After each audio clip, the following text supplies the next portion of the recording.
39. Conscupiscencia y adulterio según el Sermón de la Montaña. 10 de septiembre del 80 a 14 de septiembre del 80. Reflexionemos sobre las siguientes palabras de Jesús tomadas del Sermón de la Montaña. Todo el que mira a una mujer deseándola ya adulteró con ella en su corazón.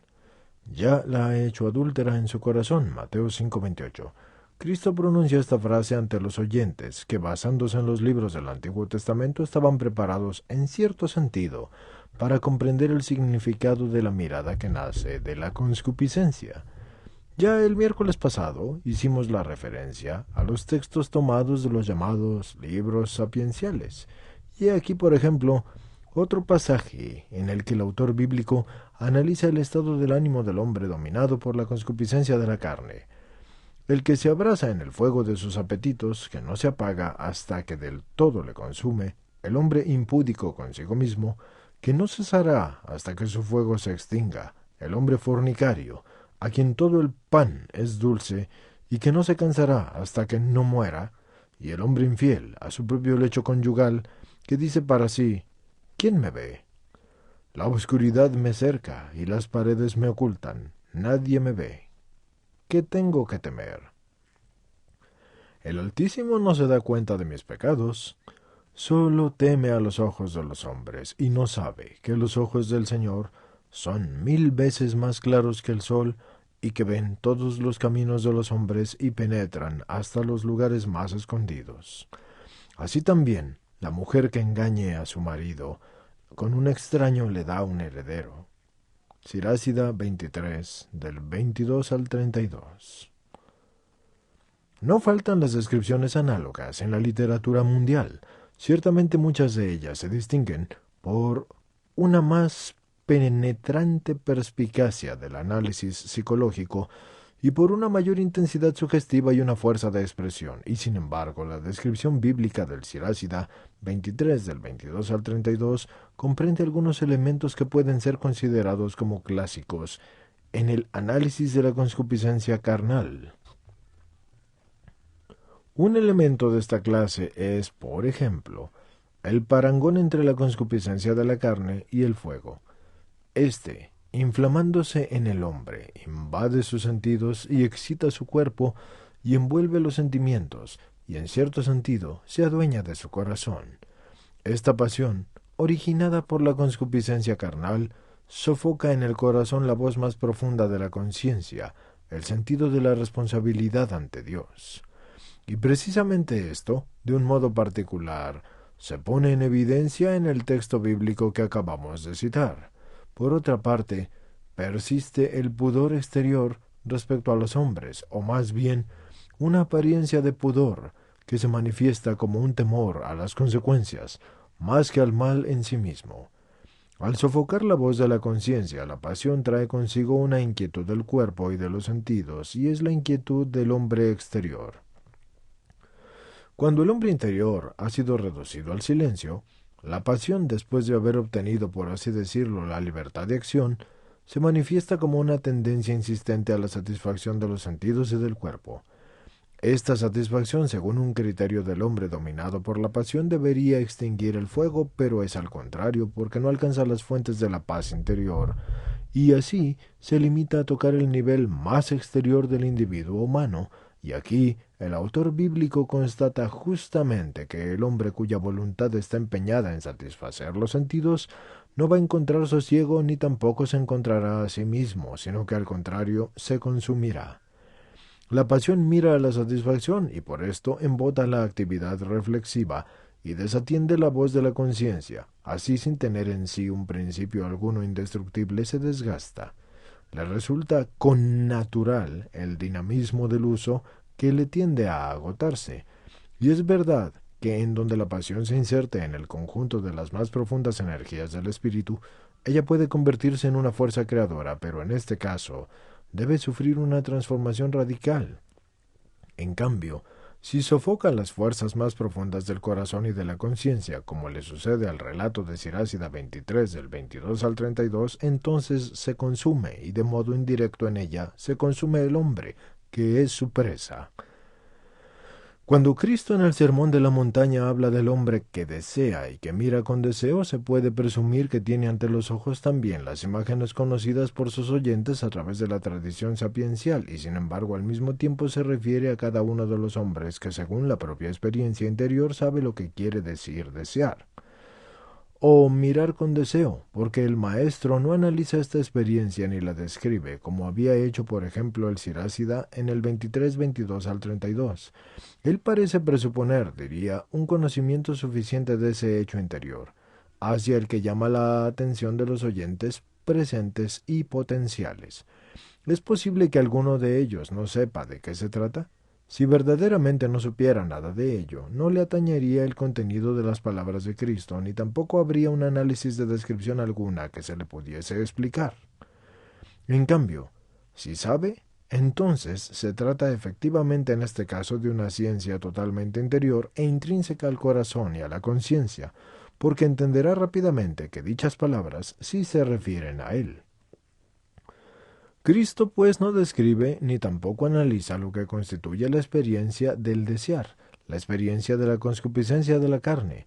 Incluso se tiene la impresión de que él no penetra esta experiencia en toda la amplitud de su dinamismo interior, como sucede por ejemplo en el citado texto de Sirácida, sino que más bien se queda en sus umbrales. El deseo no se ha transformado todavía en una acción exterior y aún no ha llegado a ser un acto del cuerpo. Hasta ahora es sólo un acto interior del corazón, y se manifiesta en la mirada, en el modo de mirar a la mujer, y sin embargo ya deja entender y desvela su contenido y su calidad esenciales. Es preciso que hagamos ahora estos análisis. La mirada expresa lo que hay en el corazón, la mirada expresa, diría, a todo el hombre. Si generalmente se considera que el hombre actúa conforme a lo que es, y eso es operari sequitur ecce, Cristo en este caso quiere poner en evidencia que el hombre mira conforme a lo que es, intueri sequitur ecce. Y en cierto sentido el hombre a través de la mirada se revela al exterior y a los otros, y sobre todo revela lo que percibe en el interior. Cristo enseña, pues, a considerar la mirada como el umbral de la verdad interior, porque ya en la mirada, en el modo de mirar, es posible individualizar plenamente lo que es la concupiscencia. Tratemos de explicarla. Desear, mirar con deseo, indica una experiencia del valor del cuerpo en la que su significado esponsalicio deja de ser tal precisamente a causa de la concupiscencia. Además, cesa su significado procreador del que hemos hablado en nuestras consideraciones precedentes, el cual, cuando se refiere a la unión conyugal del hombre y de la mujer, se arraiga en el significado esponsalicio del cuerpo y casi emerge de él orgánicamente. Y ahora bien, el hombre al desear y al mirar para desear, como leemos en Mateo 5, 27 y 28, experiencia de un modo más o menos explícito el alejamiento de ese significado del cuerpo en el cual ya hemos observado en nuestras reflexiones que se basa en la comunión de las personas, tanto fuera del matrimonio como de modo particular, cuando el hombre y la mujer están llamados a construir la unión en el cuerpo, como así lo proclama el Evangelio del principio en el texto clásico del Génesis 2:24. La experiencia del significado esponsalicio del cuerpo está subordinada de modo particular a la llamada sacramental, pero no se limita a ella. Este significado califica la libertad del don, que como veremos, con más expresión en ulteriores análisis, puede realizarse no solo en el matrimonio, sino también de un modo diverso.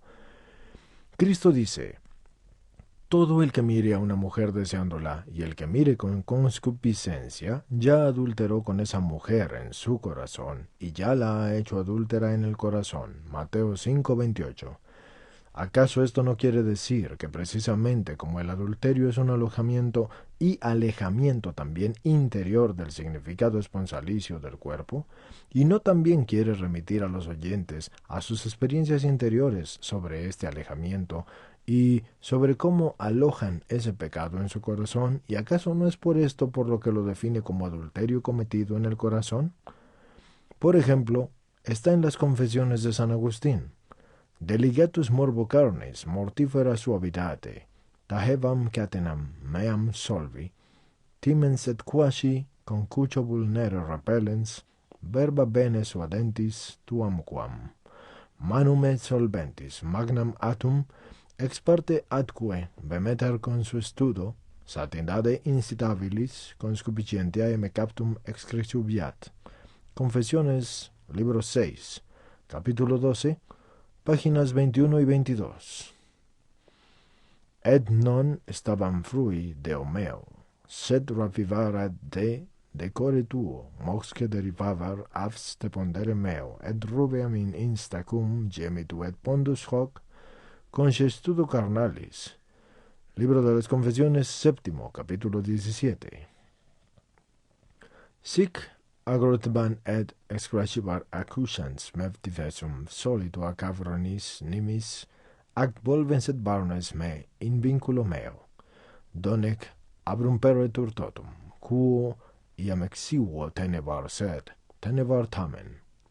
Et instabas tu in occultis domine severa misericordia, flagella ingeminans timoris et pudoris, nerursus Caesarem et non abruperetur indispusum exigium et tenue quod remensaret, et revelaceret iterum, et me robustulis agilinatet.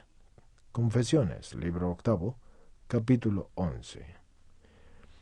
Dante describe esta ruptura interior y la considera como merecedora de las penas.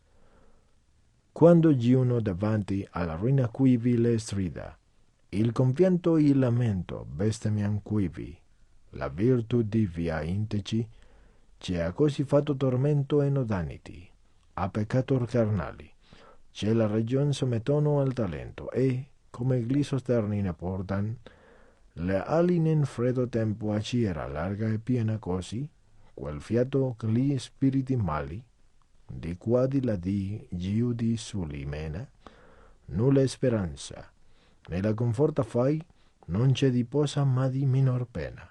Dante, Divina Comedia, Infierno, quinta parte, páginas 37 al 43.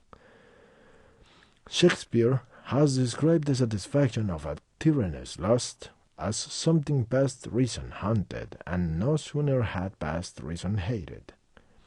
C.S. Lewis, The Four Loves, New York, 1960. Harcourt Brace, página 28. El análisis filosófico confirma el significado de la expresión ho blephon, el que mira, o todo el que mira. Mateo 5:28. El análisis filosófico confirma el significado de la expresión ho blephon, el que mira, o todo el que mira. De nuevo, Mateo 5:28. Si blepo, de Mateo 5:28, también tiene el valor de la percepción interna equivalente a pienso, fijo la atención, observo, resulta severa y más elevada, y la enseñanza evangélica respecto a las relaciones interpersonales de los discípulos de Cristo. Según Jesús, no es necesaria ni siquiera una mirada lujuriosa para convertir en adúltera a una persona, porque basta incluso un pensamiento del corazón. M. Adinolfi. Li desiderio della nonna in Matteo 5:28, in fondamenti biblici della teologia morale, Atidela 22, Settimana Biblica Italiana Brescia 1973, Paideia, página 279. Está de más decir, señores, que todo esto fueron las bibliografías de las cuales el Papa se valió para este capítulo a catequesis, lo cual nos lleva al siguiente capítulo, que ya sería el número 40.